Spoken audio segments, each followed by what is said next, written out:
হুমকি দিয়ে মানুষের ভোট পাওয়া যায় না। কি ভয় দেখা ভোট পাওয়া যায় নাকি? হুমকি দিয়ে ভোট পাওয়া যায়? একটা ভোট পাইতে গিয়ে 10টা ভোট হারাবে। আগামীর বাংলাদেশের মানুষ কি এতটাই বোকা?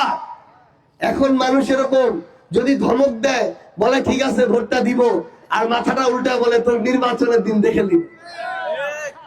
তো বাংলাদেশের সময় পরিবর্তন হয়ে গেছে। আমি শুধু আপনাদেরকে এই কথা বলি, গণজোয়ার কিন্তু একটা উঠে গেছে। মানুষের মন কিন্তু ঘুরে গেছে, মন নরম হয়ে গেছে। ওই রাজনৈতিক দল করে, তারপর অনেক মানুষ বলতেছে এই জায়গা আর ভোট দেওয়া যাবে না। ইমার অত্যাচারে আমরা অতিষ্ঠ হয়ে গেছি। সিদ্ধান্ত আপনাদের নিতে হবে। আপনারা সাহস করে ওই শৃঙ্খল ভেঙে আপনারা জুলুম থেকে বের হবেন কিনা, নাকি আপনারা জুলুমের দিকেই যাবেন।